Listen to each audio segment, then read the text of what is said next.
so let's see here. We've got here 8th house. So as I said, this house is normally associated with Scorpio. So this is endings and beginnings, cycles. So this can be cycle shifts. So ending of one cycle, beginning of another, or the ending of one chapter and the beginning of a new one. It can be related to a number of things. It could also be you finishing something and then starting something new, whatever is applying to you.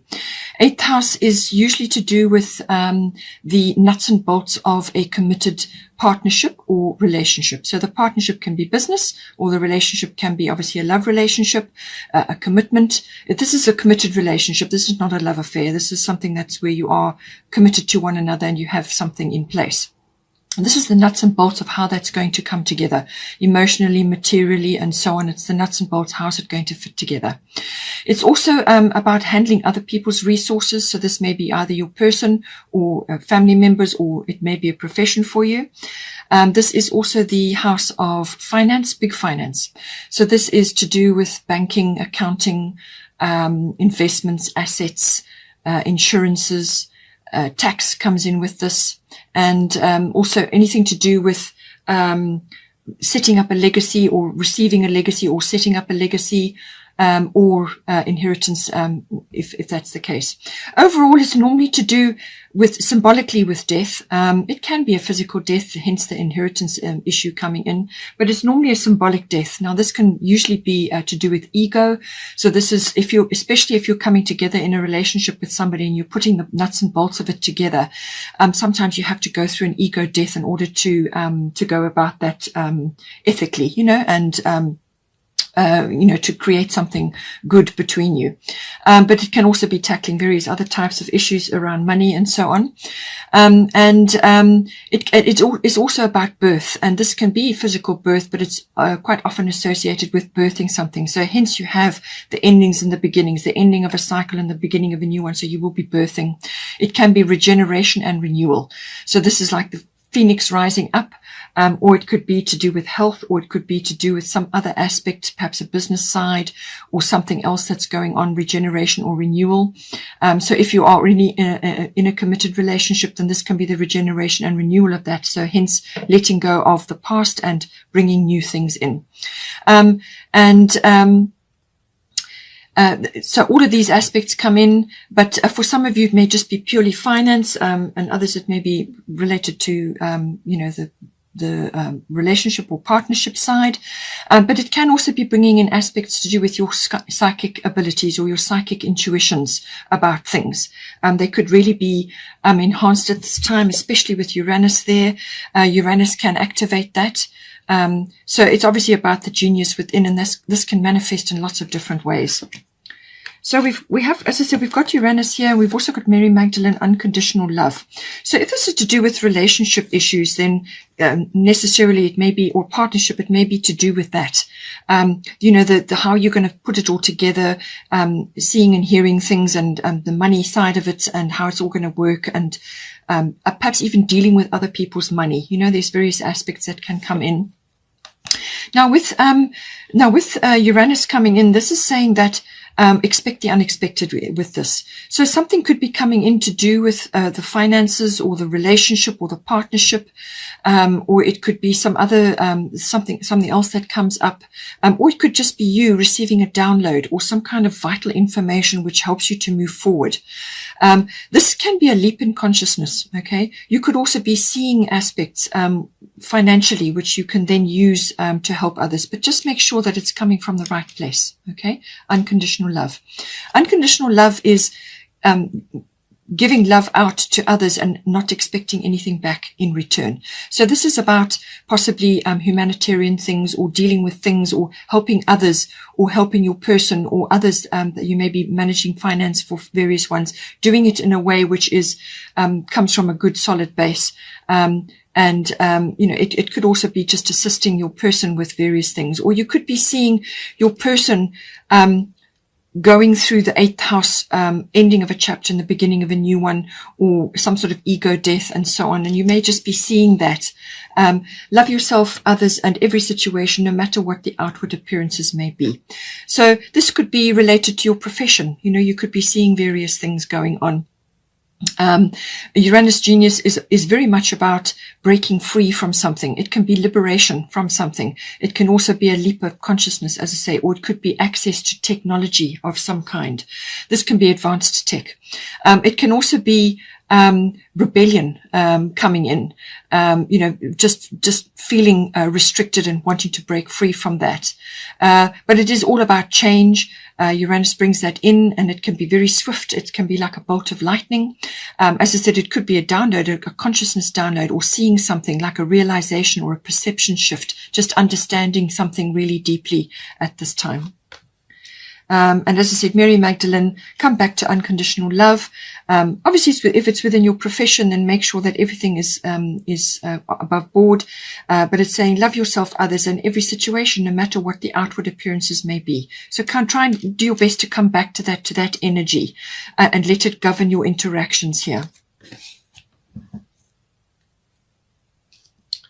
Now we've got here the first house. So this is to do with your physical body, your actual physical body, but it can also be to do with your life force, your chi, your what you're radiating, your energy levels, just your basic demeanor. What other people see when they meet you or when they come in contact with you. What are you projecting outwards to them? What are they picking up from you? It can also be your personality, your characteristics, things like that. But it's everything to do with the self, your appearance, your physical body, your characteristics, and also to do with your own personal interests at this time. So now you have got Bast independent here. So it could be that you have your own set of interests and things that you like to get on with. And if you are entering a relationship or you're in a relationship, it's a good idea to maintain those, to keep them up, because it keeps you whole and interested in your own things.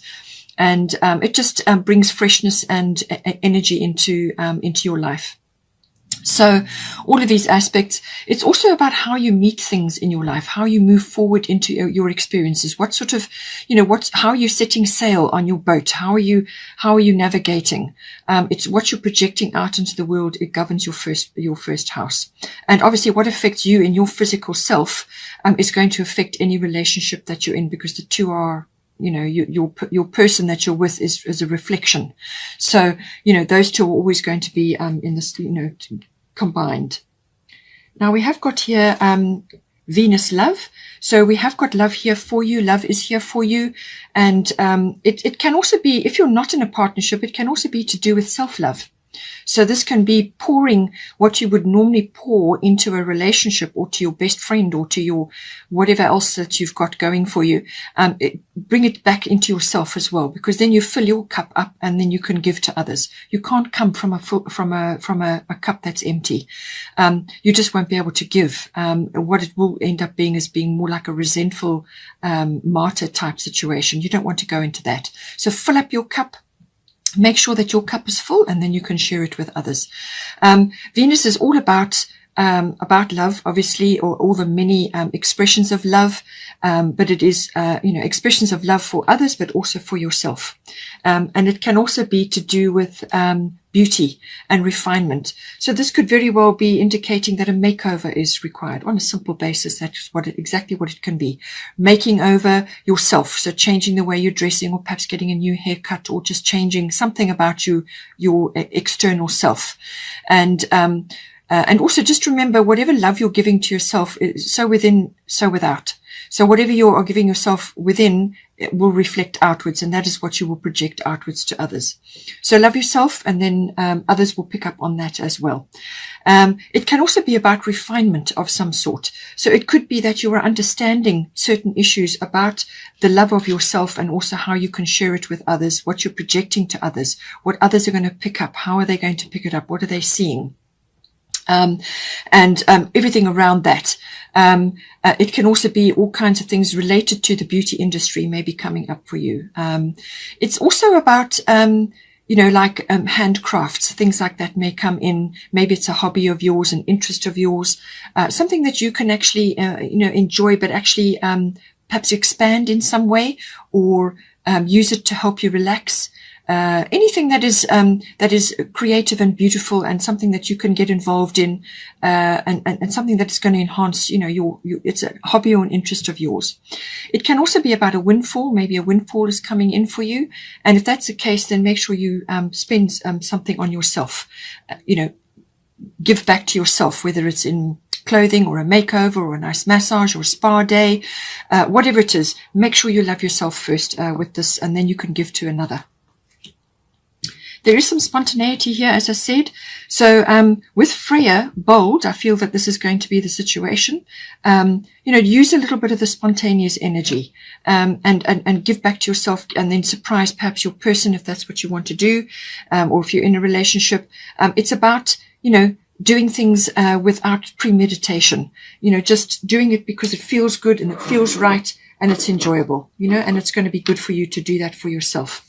Freya is saying, bold, unleash your adventurous side, take risks and be daring. So this is very much about your first house, how you're navigating, how you're moving forward into experiences in your life. How are you setting sail? How are you navigating? What are you projecting to others? What are they going to see? What energy are they going to pick up? What is your demeanor? All of these things. So this could very well be you are trying to attract love into your life. But as I said, remember, you must come from a full cup. Give to yourself first, then you can share it. So it could be that you just need to be a little bit more adventurous. Perhaps try different activities, change your look. It can also be just flirting. Freya can be very much about flirting, being a bit more vivacious, being a bit more outgoing, or just talking about your interests and your hobbies to another person, getting involved in a group that focuses on that. So take risks and be daring. That's what she's saying.